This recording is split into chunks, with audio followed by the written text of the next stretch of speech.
Welcome to Ask and Learn.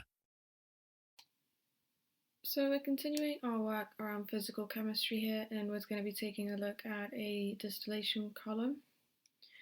So the first thing we can calculate here, we will look at the molar flow rate.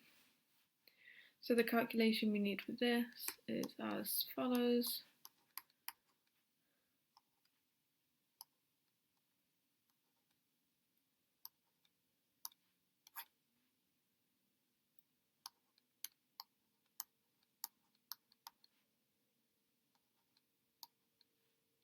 So then we just plug in our values.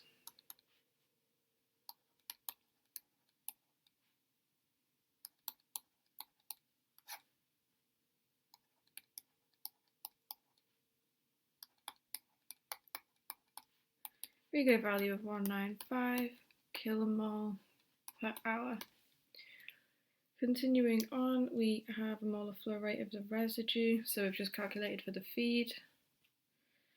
So now the molar flow rate for the residue, N equals NB, add ND. So what we have is 195 subtract 85, that leaves us with 110 kilomole per hour. Next we can look at the mole fraction. So the mole fraction, calculate using the following equation, n dot naught xpd is equal to nb xpb, add nd xpd. So our mole fraction here is 0.405 mole.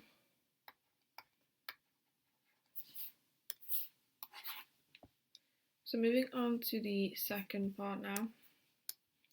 So we're solving for temperature. So our equation, 1 equals xp, add xh, then we can rearrange that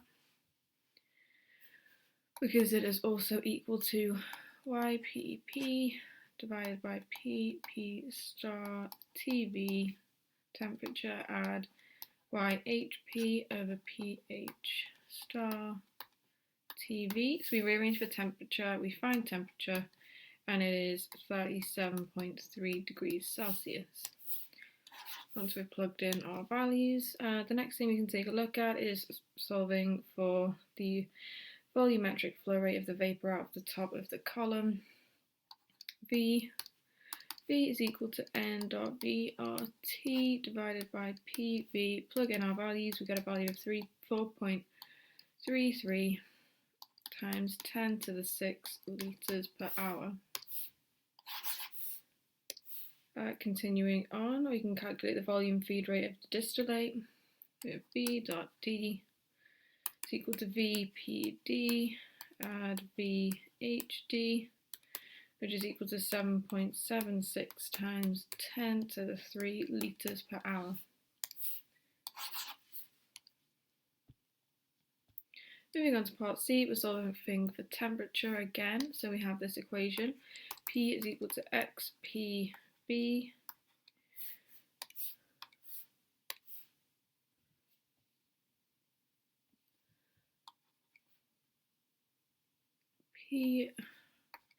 PTR,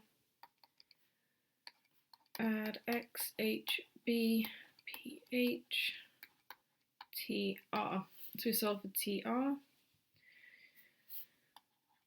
That is 66.6 degrees Celsius.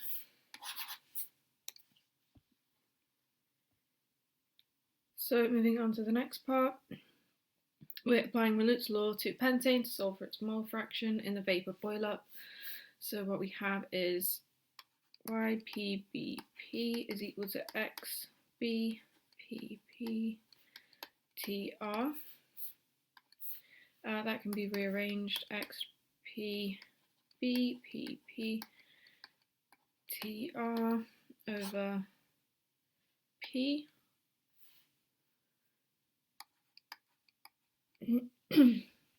And then we solve for 0.103, and then we can look at hexane. So hexane is simply 1 minus 0.103, which would be 0.897. So we've just done propane and hexane, respectively. Moving on to the last part here. So what we have is the following. We're solving for D in this case. So what we have is A cross is equal to pi D squared over 4. So solving for D in this instance. And when we solve for D, we have root of 0.153 meters squared, which is equal to 0.391 meters. That is equal to D. So just to summarize now, so the assumptions that we've made in these calculations are the same ones provided in the statements of the vapor volume flow rate and the temperature calculations, that the pressure is 1 atmosphere and the Relute's law applies to our components in this case. And so, as we mentioned in the calculations previously, assumptions are also made using the ideal gas law is valid and that the Antonin equation is also valid.